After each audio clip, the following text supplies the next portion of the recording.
Assalamualaikum warahmatullahi wabarakatuh. Bismillah, alhamdulillah, wa syukurillah, wa salatu wassalamu ala rasulillah wa ala alihi wa sahbihi wa walhamma ba'du. Ila hadratina min safa Muhammadin sallallahu alaihi wasallam wa alihi wa azwajihi wa dhurriyyatil kiram. Haudhu jami'a syekh wal ulama ila amili min syuhud Jailani wa Syekh al-Baqir wa alihi wa azwajihi wa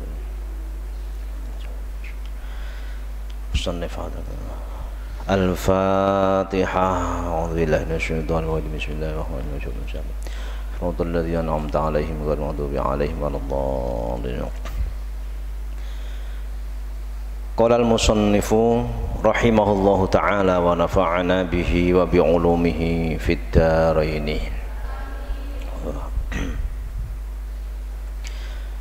Bismillahirrahmanirrahim. Fawaidu utawi iki iku nerangno pira-pira faedahe nikah. Al ula utai kang kawitan iku lin nikahi iku tetep kedue nikah. Fawaidu utawi pira-pira faidah wa a'dhamuha utawi luweh agung-agunge fawaid iku tolabul waladi nyubrih anak wa afatun lan ono pira-pira bahaya madarat wa a'dhamuha utawi luwih agung-agungi afat iku al hajatu hajat butuh ilaktisabil harami maring usaha haram. Wa qad jama'tu lan temen-temen wis ngumpulaken sapa ingsun fawaidahu ing pira-pira faedah nikah ma ba'di afatihi sertane sebagiane pira-pira bahayane nikah biqauli kelawan dawuh ingsun. Fawaidun nikahi ghaddul basari tahsinu farjin wa raja naslin duri. Fawaidun nikahi utawi pira-pira faedah nikah iku ghaddul basari ngeremaken mripat ngeremaken peningal tahsinu farjin lan ngreksa farji wa raja naslin lan arep-arep keturunan duriya wis diweruhi apa naslin taswiyatul qalbi lan bersiaken ati kadza iku kaya mengkono-mengkono taswiyatul qalbi taqwiyatuhu utawi nguataken qalbi alal ibadati atase ibadah kadza iku kaya mengkono-mengkono takwiyah istirahatu utawi ngistirahatno qalbi min tadbiril manzili saking ngatur omah wat takallufi lan merti-merti riyadhatun nafsi lan riyadhoi ati faroi mongko ngreksa sira waktafilan ngalap cukup sapa sira wal ghina lan semuge ayudon halimane wadilaul insani lan oleh ningali menungso alal ladzi ing atase barang ya syuku alal ladzi ing atase perkara ya syuku kang seneng sapa insan hu ing alladzi ilal jinani maring pira-pira swarga. Afatuhu utawi pira-pira bahayane nikah iku al ajazu apes anil halali saking penggawean halal usaha halal wa an huquqiha lan saking pira-pira hae apa rek pira-pira hae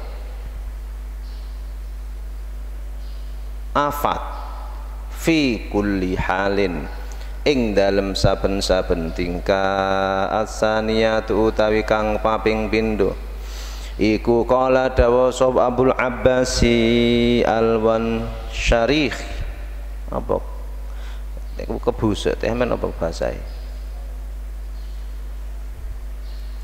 Alwan Syarini Syarisi ini kitabku kebetulan akeh sing salah iki anune iki Alwan Syarisi ya, Alwan Syarisi fi ikhtisari ing dalam kitab ikhtisari Abul Abbas Nawazil Burzuli rupane Nawazilul Burzuli dawuh ma ing barang nasuh kang utawi keterangane ma iku waqala Syekhu As-Shalihu lafat waqala Asy-Syaikhu Shalih waqala lan dawuh sapa Asy-Syaikhu As-Shalih Abu Bakar Al-Warraq Syekh Shalih Abu Bakar Al-Warraq dawuh kullu syahwatin tuqassil qalba kullu syahwatin utawi saben-saben syahwat iku tuqassi ngatosaken apa kullu syahwat al qalba ing ati illa syahwatal jima'i kejaba syahwate jima fa innaha mongko setune syahwatal jima iku tusaffi bersiaken apa syahwat hi ing ati walihada karena are ikilah bersiaken kana ana sapa al anbiya pira-pira nabi alaihimussalam iku yaf'aluna padha nindakaken sapa anbiya ing nikah wa fil hadisi intaha wis katok apa dawe Abul Abbas wa fil hadis lan iku tetep ing dalam hadis hubbiba ilayya min dunyakum utawi dawuh hubbiba ilayya min dunyakum hubbiba di demenaken ilayya maring ingsun min dunyakum saking donya sira kabeh apa salasun perkara telu an-nisa uswiji iku ngrabi pira-pira wong wadon wati bulan gawe wangen-wangen wa ju'ilat lan didadekaken apa qurratu aini pengantengi mripat ingsun didadekno fis sholati ing dalem salat. Nah ini masih membahas terkait faedah nikah. Nanti banyak pembahasan juga dibahas juga terkait keutamaan mencari nafkah, keutamaan mencari nafkah. Nanti ada kelanjutannya, mungkin asalisah itu. Ini bahwa kata Syekh Shalih Abu Bakar Al-Warraq, setiap syahwat itu menyebabkan hati itu keras. Karena rata-rata syahwat itu melupakan seseorang terhadap Tuhannya, lali ambek Gusti Allah, sehingga itu akan menyebabkan hati itu keras. Tapi lek jarine Syekh Shalih Abu Bakar, ada syahwat tapi tidak menyebabkan hati itu keras, yaitu syahwatul jima, syahwat berkumpul dengan istrinya. Itu bukannya tuh kosil kolba, tapi itu sofi loh, itu sofil kolba, bisa membersihkan hati, menjernihkan pikiran. Apa iyo? Coba kalian lihat, ketika bahwa syahwat itu tidak tersalurkan, ya, syahwat itu tidak tersalurkan. Ini syahwat ketertarikan dengan lawan jenis, bahkan lebih dari itu syahwat untuk berkumpul dengan lawan jenis. Nah, itu kalau tidak tersalurkan, wah, itu kan berbahaya. Pasti setan itu akan terus menggoda dan keinginan itu akan terus, tidak akan pernah putus. Ya apa carane iso mendapatkan kesenangan tersebut? Karena belum nikah akhirnya sak nemu neon, itu bahayanya. Sehingga ketika orang itu sudah berkeluarga, keinginan-keinginan semacam itu kan sudah terpenuhi semua, bisa terpenuhi semua. Sehari tiap hari iso ngono, ping pira sak karepe ngono, nari kuat apa enggak. Artinya ketika itu tiap hari tersalurkan, ya tiap hari tersalurkan, maka sudah lemah, syahwatnya kan sudah lemah kepada yang lain, yang haram itu mang. Kenapa? Wis nang omah wis ono lho ngono. Tapi ketika syahwat itu tidak tersalurkan dengan cara yang benar, otomatis ya dengan cara yang salah kan begitu. Nah ini maksudnya begitu, sehingga syahwat semacam itu kalau memang tersalurkan dengan cara yang baik, bukan menyebabkan tukosil kolba, gak nyebabno atine atos, tapi nyebabno pikirane terang. Lo kan wis apa istilahnya itu, sudah terpenuhi keinginannya, sudah tercukupi hajatnya, ya wis pikirannya ya anteng, wis gak ada mikirane aneh-aneh karena sudah tercukupi lah ngono. Berbeda yang tadi kita kembali ya pada bahasan tadi, berbeda manakala keinginan itu tidak tercukupi, keinginan tidak tersalurkan, akhirnya pelanggaran yang pasti akan dilakukan. Caranya bagaimana? Ya wis gampang zaman saiki, kumpul-kumpul ambek koncone, ayo nanti gitu ya, sudah janjian dan seterusnya, itu kan berbahaya. Berapa banyak contoh apa itu kos-kosan, ya banyak contoh kos-kosan yang di dalamnya dipergunakan tidak semestinya, akhirnya bukan suami istri tapi satu kamar. Lho ngono itu bisa berpasang-pasangan, alasannya ya kumpul-kumpul mbek kanca sing biyen, itu kan 2 pasang 3 pasang. Lalu itu kan mengkhawatirkan. Yang bagi laki-laki saya apa ya, tanggung jawab moralnya, kemudian beban beratnya tidak begitu dibanding dengan beban yang dialami nanti oleh pihak yang perempuan. Soalnya apa? Loh, pihak perempuan loh, pertama sudah jelas haram, kemudian yang kedua beban itu terasa karena ya nak mengandungi gitu loh dek. Itu kan yang luar biasa bebannya, mengandungnya. Laki-laki ya kan gak ada yang mengandung, mari ngono ya wis selesai, nyengkre plus hilang. Lah sing wedok ya apa dititipi nang jerone, naudzubillah. Loh, makanya untuk zaman sekarang ini perempuan-perempuan itu ibaratnya apa ya istilahnya dek, kondisinya itu sudah sangat berbahaya, lingkungannya sudah tidak sehat, lingkungannya sudah tidak sehat, sangat berbahaya sekali. Ojo atik-atik ya, jangan sekali-kali menuruti wong konco ae kok dolen tok, dijak dolen rono, jak dolen rono. Ingat kalau itu lawan jenis dihindari saja. Kalian tidak tahu apa rencana dari teman kalian yang laki-laki itu. Gak rencana-rencana liyo kira-kira selain dolen bareng. Karena yang paling dirugikan adalah perempuan. Gak apa-apa aku tak nggawa selontongan, andaikan. Lo jangan, sudah. Kalian jangan takut apa ya istilahnya, jangan takut beban moral itu kepada masyarakat, tapi takutlah kepada Allah. Itu sudah lebih kuat itu. Wedi nang Gusti Allah kan tidak boleh kalian dengan yang bukan mahramnya, benar ya, kemana tidak boleh kan, itu saja kalian pegang, itu saja kalian pegang, insya Allah aman. Dah. Kemudian selanjutnya, hubbiba ilayya min dunyakum salas, kata Rasulullah dalam sebuah hadisnya, beliau itu diberikan 3 hal kesenangan yang ada di dalam dunia, an-nisa wat-tib wa ju'ilat qurratu aini fis shalah. Pertama dan yang kedua itu bisa kita lakukan mudah.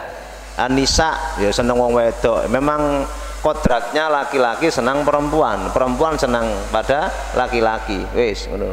Tapi ini tidak hanya sekedar seneng tok, ngayomi, itu bagi sing lanang.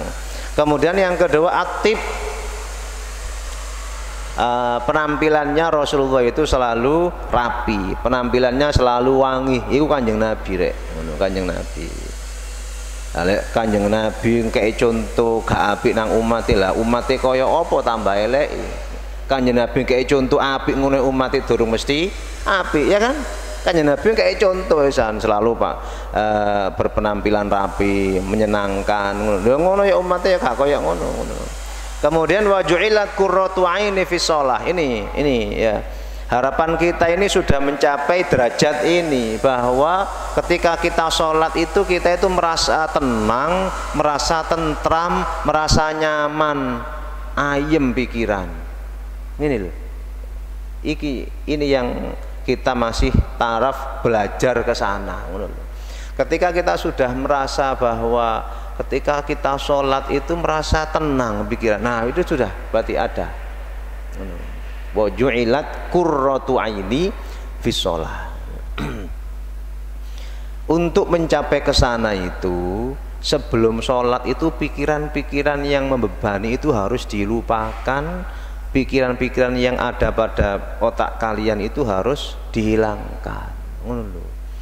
Itu kalau ketika dalam posisi takbir Allahu Akbar ya, sik niat itu masih teringat beban kalian, masih teringat pekerjaan yang belum selesai, masih ingat bahwa kalian punya hutang.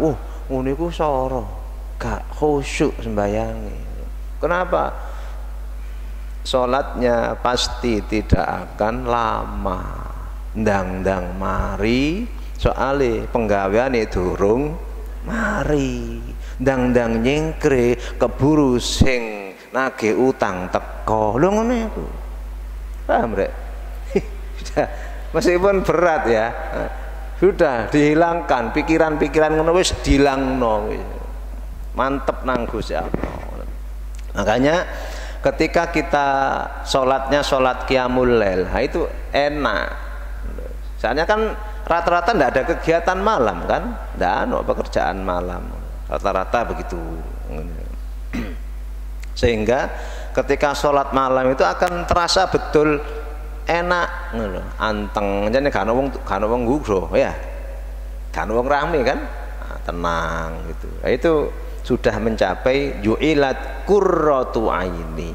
Dia kadang merasakan itu, kadang tidak terasa, soalnya ngantuk, gak ro wesan iki itu apa iki salam tahu kan, itu kadang ngantuk semacam itu. Itu yang diajarkan kepada Rasulullah, diajarkan Rasulullah kepada umatnya, dan itu sudah dilaksanakan oleh para sahabat. Bagaimana ketika para sahabat itu sholat, luar biasa khuduknya, khusyuknya kepada Allah sehingga melupakan yang lain. Dah, lanjut.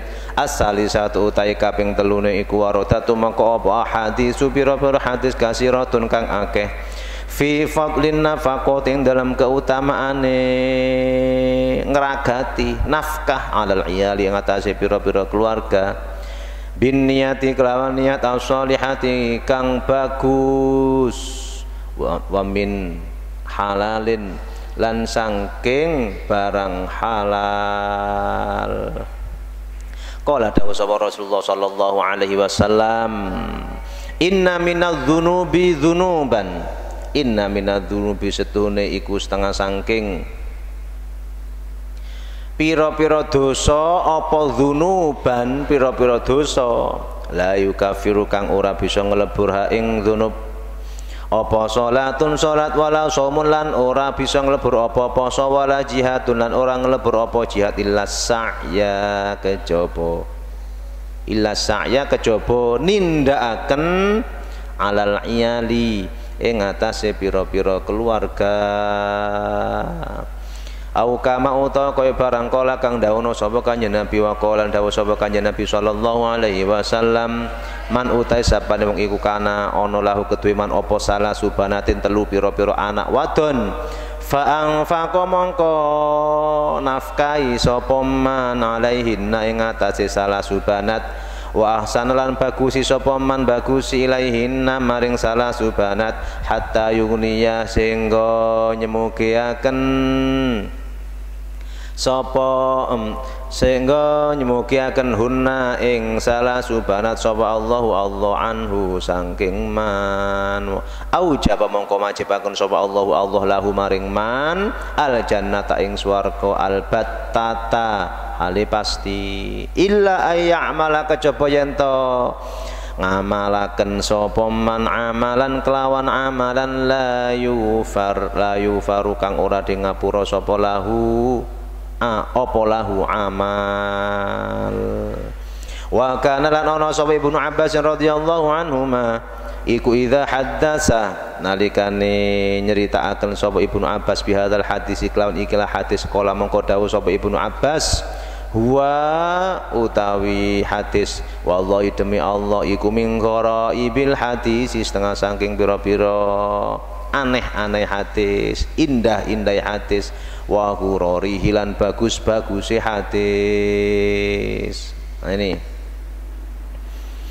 ada dosa itu yang ternyata memang tidak bisa dihapuskan oleh sholat, tidak bisa terhapuskan oleh puasa, tidak bisa terhapuskan oleh jihad.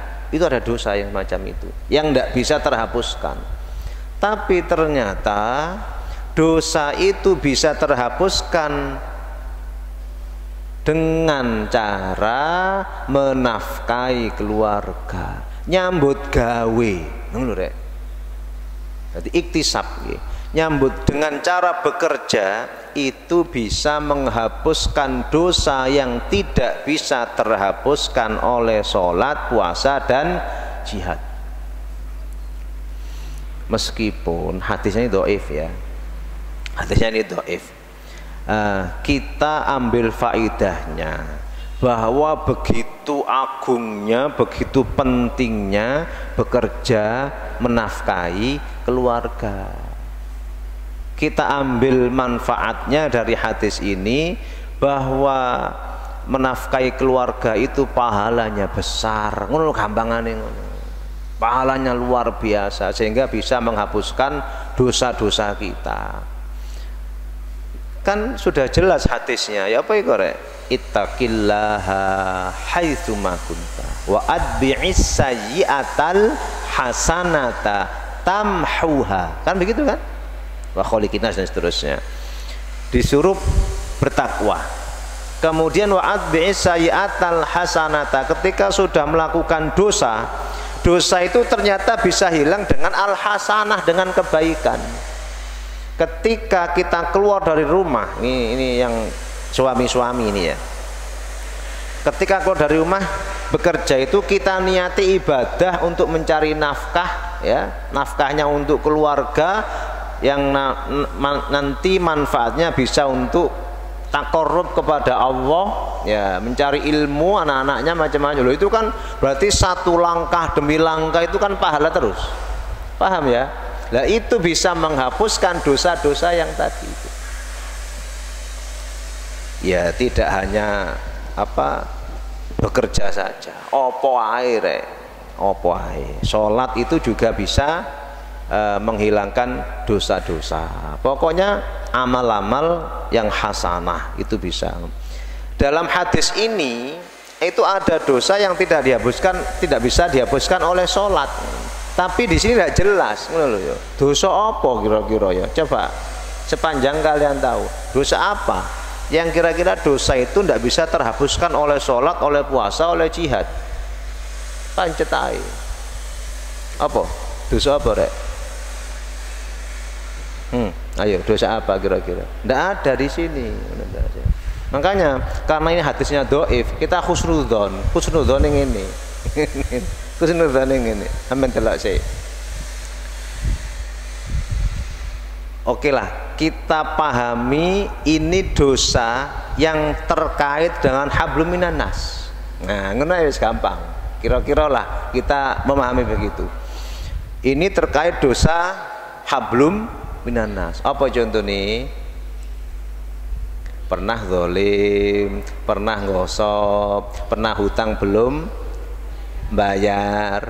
Itu kalau bisa ndak hilang dengan sholat, hilang dengan puasa, ya hakul adami itu akan nanti tetap akan disidangkan oleh Allah di hari kiamat nanti.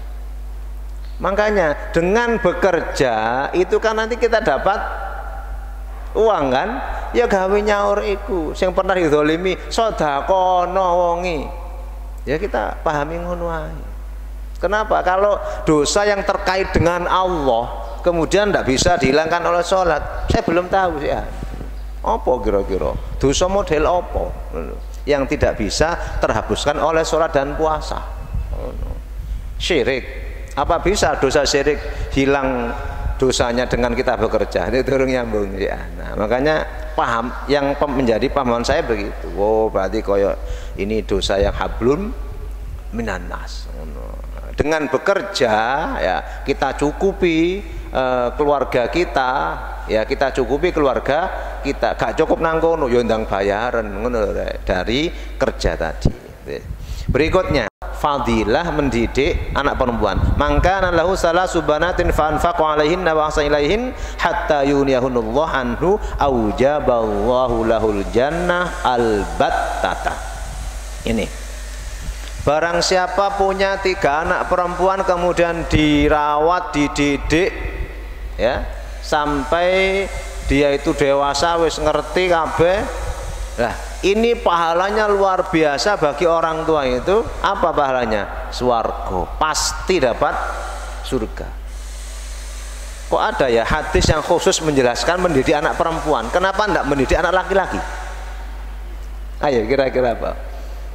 Itu keistimewaan perempuan ini yang tidak dimiliki oleh laki-laki. Begini, coba kalian perhatikan dulu asbabul urutnya ya. Di zaman Rasulullah itu sebelumnya kan ada masa jahiliyah ya, masih ingat? Ada masa jahiliyah di mana ketika di zaman jahiliyah itu melahirkan anak perempuan itu merupakan aib. Melahirkan anak perempuan menyusahkan, soalnya dianggap gak ana gunane. Dijak perang ngelawan suku yang lain yo gak kuat, soalnya wedok. Rata-rata begitu kan. Koyok gak gagah blas sih duwe anak wedok. Nah, inilah Rasulullah Shallallahu Alaihi Wasallam itu turun dalam rangka itu mengangkat derajat kaum wanita, sehingga keluarlah hadis ini supaya memberikan rasa bangga ya, rasa bangga kepada orang tua yang merawat anak perempuannya dengan baik. Karena memang kan begitu di zaman itu, di zaman jahiliyah susah ya, wong gak seneng ya, ketika melahirkan anak perempuan. Wa idza busyira ahaduhum bil unsa, ya apa tulisannya? Hah? Dhalla wajhu waswaddat. Ya Pak, ya Pak. Dhalla wajhu muswadda wa huwa kadhib. Ngono ya, bener ya? Bahwa ketika seseorang itu mendapatkan anak bil unsa, ya bil unsa, dhalla wajhu muswadda wa huwa kadhib. Wajahnya berubah berubah apa ya, mecungai ya apa, susah misalnya. Kenapa? Lu perempuan anaknya. Ketika ada ayat mana, wa idzal mau'udatu su'ilat bi ayyi dzambin qutilat. Ya pada ketika ada anak perempuan yang baru lahirkan, bi ayyi dzambin qutilat, dosa apa yang dia miliki itu? Bayi lahir wedok kok langsung dipateni kan? Itu kebiasaan orang-orang jahiliyah. Nah, Rasulullah lahir membawa misi Islam itu kan, menguatkan, mengangkat derajat kaum wanita. Sehingga di sini tidak ada penjelasan barang siapa merawat anak laki-laki kan. Soalnya apa? Tanpa hadis itu pun orang-orang sudah senang ketika merawat anak laki-laki wesan. Itu juga pernah ada seorang wanita ini ya, wanita datang kepada Sayyidah Aisyah, ya nanya-nanya macam-macam ya, nanya macam-macam. Ketika itu Sayyidah Aisyah tidak punya apa-apa, ya makanan yang utama apa? Kurma kan? Nah, ya kurma itu saja. Kurma ada 3, 2 anaknya, kemudian 1 ibunya. Ya, itu kan 3 orang kan ya, 2 anak perempuan dan 1 ibunya. Kurmanya seadanya, ya kurma tok. Akhirnya ada 3 kurma itu dibagi, yang 2 dibagikan ke anaknya oleh ibunya tadi itu, yang 1 mau dimakan, itu nak kei situ-situ. Tinggal 1 mau dimakan sama ibunya, mau dimakan sama ibunya ternyata diminta sama anaknya. Ya apa kira-kira? Arek loro iki manjaluk maneh, kurma entek. Akhirnya bagaimana? Orang tua itu jenenge ibu ya apa caranya? Kurma itu dipecah jadi 2, buka, dibagi nang anak. Loh, ngono iku ro Kanjeng Nabi. Akhirnya metu hadis iki rek. Ngono lho. Kanjeng Nabi tahu begitu perhatiannya ya sang ibu ini kepada anaknya yang perempuan, yang di zaman itu rata-rata orang tidak suka anak perempuan. Akhirnya keluarlah hadis ini. Barang siapa punya anak 3 perempuan ya, dirawatnya dengan baik, oleh swarga. Sehingga ketika itu ada yang bertanya pada Rasulullah, itu kalau 3 ya Rasul, kalau 2 bagaimana? Iya podo. Dinyang mana? Les tunggal Kanjeng Nabi. Yes apa-apa. Artinya apa? Berikan rasa semangat ya kepada umatnya ketika itu supaya mau merawat anak perempuannya. Ngono. Wis. Wa qala lan dawa sapa Kanjeng Nabi sallallahu alaihi wasallam, afdalu dinarin utawi luweh utama-utamane dinar yunfiku kang infaknahu ing dinar sapa ar-rajulu wong lanang. Iku dinarun dinar yunfiku kang infakna sapa rajul ing dinar ala iyali ing atase pira-pira keluarga rajul. Wa dinarun lan dinar yunfiku kang infakna sapa rajul ing dinar ala dabbati ing atase tumpakane rajul fi sabilillah ing dalem ngurusi dalane Allah. Wa dinarun lan dinar yunfiku kang infakna sapa rajul ing dinar ala ashabi ing atase pira-pira kancane rajul fi sabilillah ing dalem memperjuangno juangno dalane Allah. Qala dawu sapa Abu Kilabah radhiyallahu anhu, ibda bil iyal, ibda ngawitono sira kabeh bil iyali kelawan pira-pira keluarga. Wa ayu rajulin lan utawi endi-endi wong lanang a'zamu kang luwih agung apane ajron ganjarane min rajulin tenimbang saking wong lanang yunfiku kang nginfakna sapa rajul ala iyalin ing atase pira-pira keluarga sigoren kang cilik-cilik. Ya'ifu kang ngreksa sapa rajul hum ing iyal au yanfa'u utawa paring manfaat hum ing iyal sapa Allah bihi kelawan rajul wa yughni lan nyemugiaken sapa Allahum ing iyal. Wa qala lan dawu sapa Kanjeng Nabi sallallahu alaihi wasallam, dawu idza bata hadukum idza bata nalikane sewengi-wengi nginep ya, nginep sewengi-wengi sapa hadukum salah siji sira kabeh mahmuman hale susah mahmuman tegese susah min sababil iyali saking sebab pira-pira keluarga kana mongkono sapa ahadukum iku afdhala luweh utama indallah yang dalam mungguhe Allah min alfi darbatin tenimbang 1000 pukulan bisaifi kelawan pedang fi sabilillahi ing dalem juangno agamane Allah azza wa jal. Ya, ini faidah keutamaan bekerja untuk keluarga, ya, faedah bekerja untuk keluarga. Bahwa kata Rasulullah, uang yang kita belanjakan untuk keluarga itu menempati posisi yang paling atas dibanding kita belanjakan untuk yang lain. Ya, itu yang paling atas. Ini.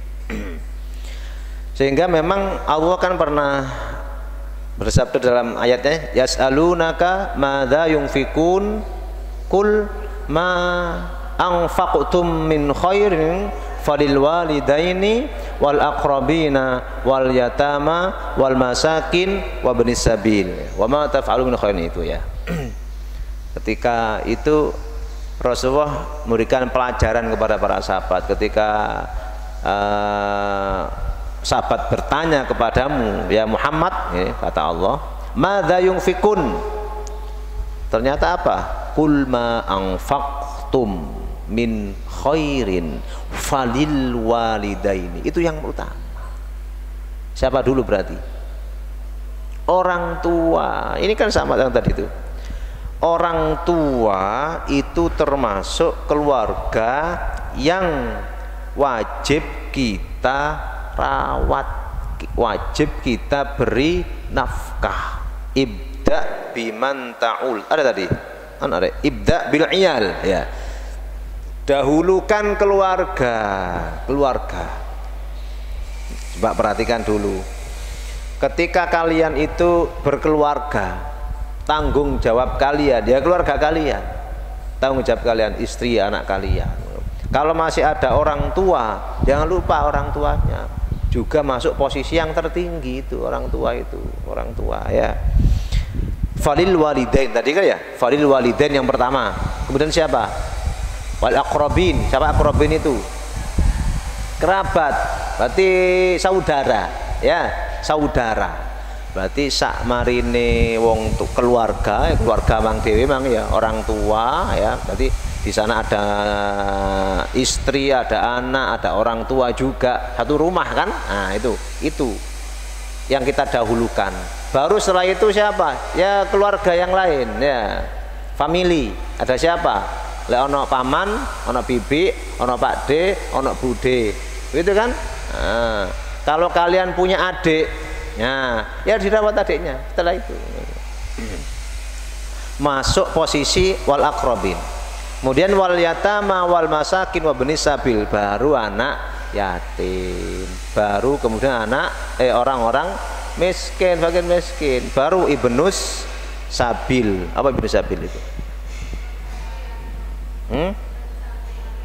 Musafir, ibnus sabil, orang yang dalam perjalanan, berarti wong sing susah. Ini jadi modus sekarang. Sekarang jadi modus ibnus sabil itu sering ketika di masjid, di tempat-tempat ibadah ngono iku ya kita istirahat sebentar sana habis sholat ngono iku ana wong teko ngono yang bawa baju satu tas begitu, bilang bahwa anu ngapunten kula niki badhe mantuk teng Kalimantan mboten gadah sangu ngono. Ketika semacam itu wis gak usah nakoni jero-jero lho sinten jenenge sampean marono omahe ge endi sing ndelok KTP-ne barang temen wah kedawan wis kek ono ae ngono iku piro sih barekan. Meskipun dalam hati kita koyane goro wong iki. Iya. Kenapa? Saya pun beberapa kali semacam itu. Sehingga saya teringat oh iki wong biyen iki kok tibae. Durung mulai mau tibae. Kapan hari datang lagi loh sik wong iki maneh. Berarti dorong hatam-hatam apa sangune rek. Berarti sangune sing kate gawe mulai ku gak cukup sih ngono. Gak cukup ya lan dipangan bendina duweke. Gawe mangan ya gak cukup akhirnya gak mulai-mulai ya. Ya husnudzane ngono lah. Itu ya. Berarti yang pertama adalah orang tua, ya orang tua, keluarga, kemudian siapa mana? Wal aqrabin wal yatama wal masakin dan seterusnya. Itu yang paling utama. Dah. Berikutnya, ini kata Rasulullah menguatkan apa ya pemahaman kita bahwa bekerja itu luar biasa, bekerja untuk keluarga itu luar biasa pahalanya. Tapi tolong dipahami, ini keluarga yang dengan cara halal ya, cara halal. Jadi kanjeng Nabi idza bata ahadukum maghmuman mahmuman min sababil iyal kana afdhala indallah min alfi darbatin bisayf fi sabilillah. Bahwa yang satu malam itu digunakan untuk berpikir, mencari jalan keluar. Ngono lho. Waduh iki dalam kondisi lockdown iki apa iki? Orang tua ini ya. Wah, anakku mondok iki mbayari pancet ngene ya apa iki ya. Anaknya 4 semuanya mondok kabeh. Krasa rek iku rek. Dituntut untuk bayar tetap, kemudian kebutuhan rumah tangga di rumah juga jalan. Padahal nyambut gawe iki wis mulai beberapa sudah dikurangi pegawainya, ya kan? Dikurangi pegawainya, di PHK. Ada yang sudah lockdown, wis tutup pabrike, gak oleh buka loh. Ada yang semacam itu. Dia mikiri apa carane meneh ku iso nyambut gawe oleh sing halal. Ini kata Allah, kata Rasulullah, itu pahalanya luar biasa dibanding dengan jihad fisabilillah. Duduk mikir ngene, wah berarti aku iki tak nyolong nang endi ya. Duduk iku sing dipikir. Nah, itu cara yang salah ya. Artinya jangan dikira yang tampak seperti amal duniawi itu kemudian tidak ada pahalanya. Jangan dianggap. Kalau amaliyah duniawi itu kita niatkan ya, niat yang baik, maka berubah menjadi amal akhirat. Ya kok yang buat gawe iki ngono. Wis paham? Wallahu alam bissawab. Mudah-mudahan manfaat. Astaghfirullah rabbal baraya, astaghfirullah minal khataya, rabbi zidni ilman nafi'a wa wafiqni amalan maqbula. Subhanakallahumma wa bihamdika asyhadu an la ilaha illa anta astaghfiruka wa atubu ilaik. Assalamualaikum warahmatullahi wabarakatuh.